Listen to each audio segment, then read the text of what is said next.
Hello friends, welcome back to my YouTube channel.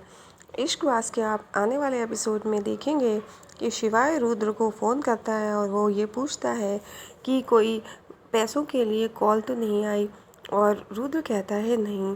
फिर शिवाय को अचानक से एम्बुलेंस दिखती है और वो अपनी गाड़ी वहीं पे रोक देता है।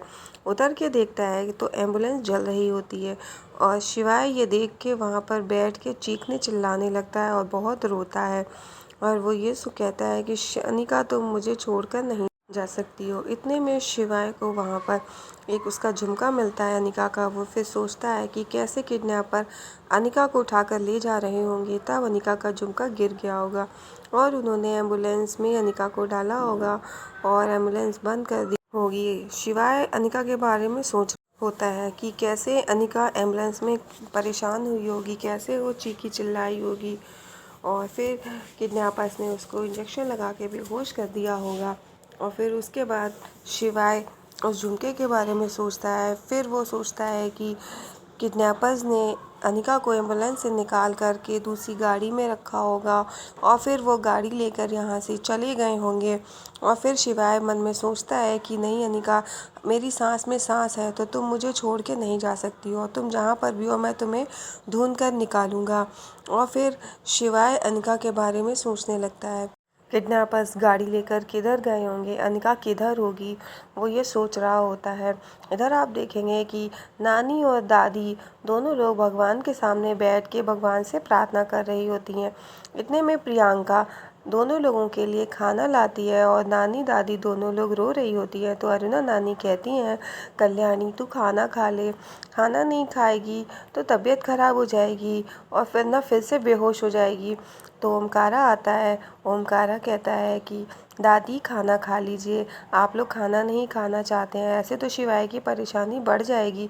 फिर ओमकारा दादी और नानी को दोनों लोगों को खाना खिलवाता है और दादी खाना खा लेती हैं। फिर वो भगवान से प्रार्थना करती हैं कि भगवान, शिवाय मेरे घर का राम है और उसने बहुत परेशानियां झेली हैं और मेरे बिल्लू को कुछ नहीं होना चाहिए और ना मेरी अनिका को। इधर जय देखकर बहुत खुश होता है।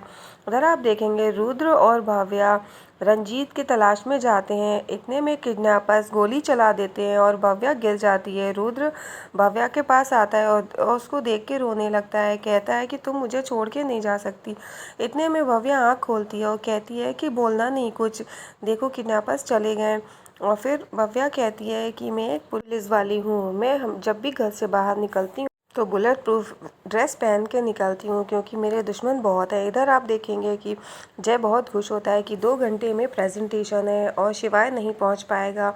और फिर ये प्रेजेंटेशन ना होने के बाद ये कॉन्ट्रैक्ट अपने आप कोठारी ग्रुप्स को मिल जाएगा। और प्रियंका देखती है जय बहुत खुश हो रहा है तो प्रियंका कहती है, मैं तुम्हें अपने परिवार का मजाक बनाने बिल्कुल नहीं दूंगी।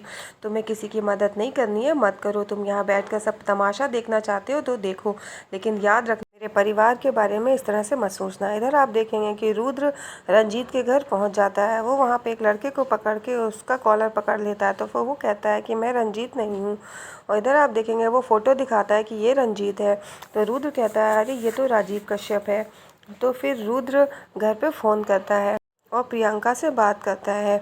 तो प्रियंका उसको बताती है। इधर वो प्रेजेंटेशन को लेके परेशान है। इधर शिवाय से एक लड़का मिलता है। वो कहता है कि सर आपने मुझे पहचाना नहीं, मैं आपको डेली क्रॉसिंग पे मिलता था।